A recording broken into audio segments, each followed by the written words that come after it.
Acto B. La desaparición. Todo comenzó con un silencio. Margaret Thornton, una enfermera de 34 años, no llegó a su turno nocturno en el Hospital General de Nottingham. Su supervisor llamó a su residencia 3 veces. Nadie respondió. No era propio de ella. Margaret era meticulosa, responsable, dedicada a su trabajo hasta el último minuto. A las 9 de la noche, su hermana Dorothy decidió ir al apartamento. La puerta estaba entreabierta, las luces encendidas.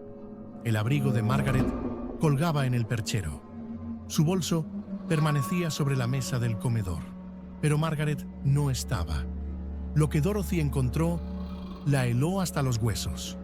Sobre la mesa de la cocina, una taza de té aún tibia. Al lado, un cuaderno abierto con una sola frase escrita con letra temblorosa. No puedo seguir guardando esto. Dorothy llamó a la policía inmediatamente. Lo que los investigadores no sabían entonces era que estaban a punto de abrir una caja que nunca debieron tocar. Una caja que conectaba a Margaret Thornton con algo mucho más grande, mucho más oscuro, que una simple desaparición. Acto 2. La investigación inicial. El detective inspector Robert Holloway fue asignado al caso. Veterano de la Segunda Guerra Mundial, Holloway había visto cosas que la mayoría de los hombres no podría imaginar, pero nada lo preparó para lo que estaba por descubrir. Los primeros interrogatorios revelaron un patrón inquietante. Margaret había cambiado en los últimos 6 meses. Colegas del hospital describieron episodios de ansiedad severa. La habían encontrado llorando en los vestuarios en múltiples ocasiones. Murmuraba sobre no poder más con el peso de saberlo. ¿Pero saber qué? El apartamento fue registrado meticulosamente. Debajo del colchón, los investigadores encontraron una caja de metal. Dentro había fotografías, decenas de fotografías de pacientes del hospital, pero no eran fotografías médicas ordinarias, eran imágenes de personas que, según los registros oficiales, habían muerto de causas naturales. Sin embargo, las notas manuscritas de Margaret contaban otra historia. Junto a cada fotografía había anotado fechas, horas, nombres de doctores y una palabra que se repetía una y otra vez: eutanasia. El detective Holloway sintió que el suelo desaparecía bajo sus pies. Estaba frente a algo que podía destruir la reputación de una institución completa, quizás de varias. Pero Margaret Thornton seguía sin aparecer. Acto 3. Testimonios que nadie quiso escuchar. La investigación tomó un giro cuando Holloway localizó a la doctora Elizabeth Crane, una colega cercana de Margaret. La entrevista fue transcrita palabra por palabra en el expediente. Margaret me confió algo hace 3 meses, declaró la doctora Crane con voz quebrada. Me dijo que había sido testigo de procedimientos no autorizados en el ala oeste. Pacientes terminales a los que se les administraban dosis letales sin consentimiento familiar, sin registros apropiados. Ella documentó todo porque tenía miedo de que nadie le creyera.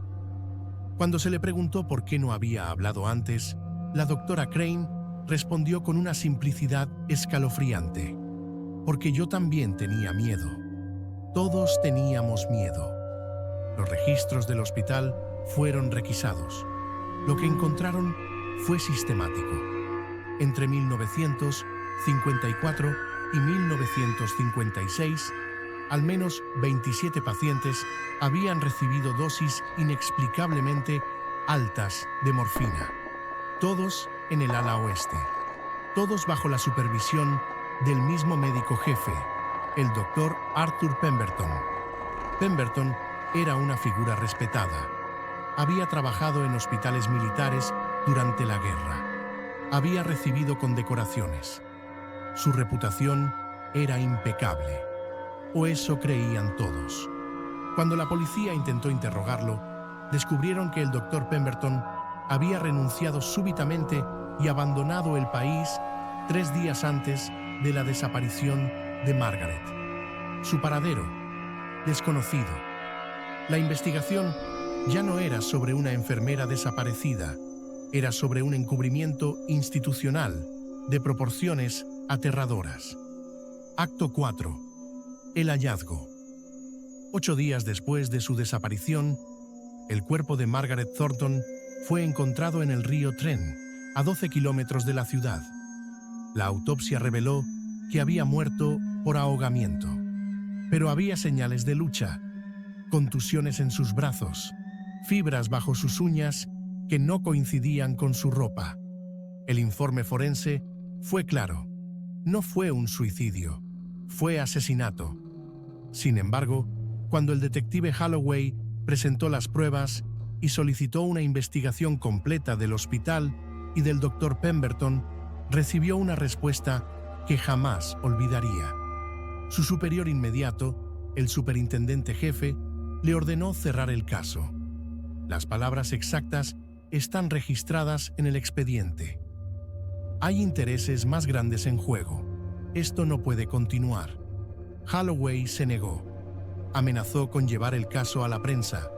Esa misma noche fue removido de la investigación. 2 semanas después, fue transferido a una estación rural en Escocia.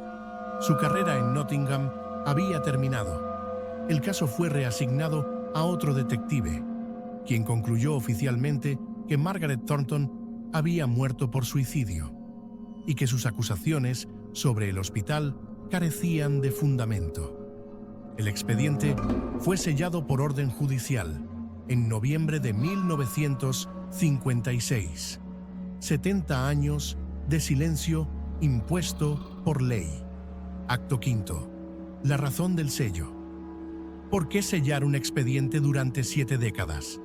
Los documentos filtrados en los años 90 ofrecen una respuesta parcial. El doctor Arthur Pemberton no era un caso aislado, era parte de un debate médico que dividía a la profesión en la posguerra. Un debate sobre el derecho a morir, sobre la compasión versus la legalidad, sobre quién decide cuándo termina una vida.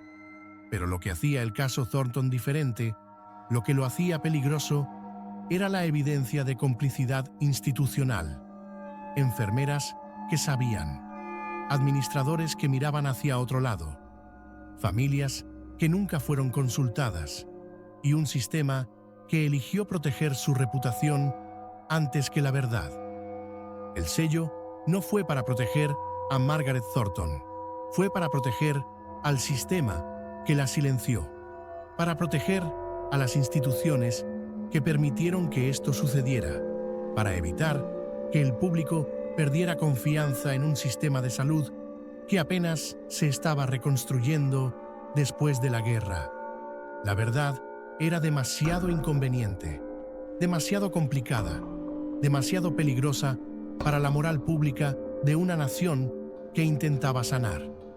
Así que la enterraron, junto con Margaret. Cierre, la revelación final y la lección. En el año 2027, cuando se cumpla el plazo, el expediente del caso Thornton será finalmente abierto al público. Los historiadores podrán examinar cada página, cada testimonio, cada fotografía que Margaret Thornton arriesgó su vida para documentar. Pero la pregunta permanece: ¿cuántos casos más como este existen? ¿Cuántos expedientes sellados guardan verdades que nos incomodan demasiado como para enfrentarlas? El detective Robert Holloway murió en 1989. Antes de su muerte, dio una única entrevista sobre el caso a un periodista local. Sus palabras fueron estas: Margaret Thornton no murió por decir la verdad, murió porque la verdad amenazaba a quienes tenían el poder de protegerla. Y esa es la lección que deberíamos aprender. No siempre nos matan por mentir. A veces nos matan por dejar de hacerlo. La historia de Margaret Thornton no es solo sobre una enfermera valiente que pagó el precio más alto por su integridad. Es sobre el costo de la verdad en un mundo que prefiere la comodidad de la ignorancia. Es sobre instituciones que se protegen a sí mismas mientras silencian a quienes se atreven a señalar sus fallas. Y es un recordatorio de que el silencio impuesto nunca es inocente. Siempre protege algo, siempre oculta algo y siempre tiene un costo humano. En 2027, el archivo será abierto, pero el daño ya está hecho. Margaret Thornton llevaba razón y nadie quiso escucharla cuando importaba. La pregunta que debemos hacernos no es ¿qué revelarán esos documentos? La pregunta es ¿qué estamos sellando ahora mismo? ¿Qué verdades de hoy serán los escándalos de dentro de 70 años? Porque la historia no termina con un expediente sellado. Continúa cada vez que elegimos mirar hacia otro lado. Cada vez que el sistema se protege a sí mismo antes que a las personas que se supone debe servir. El caso Thornton no es solo historia, es una advertencia. Y el reloj sigue corriendo.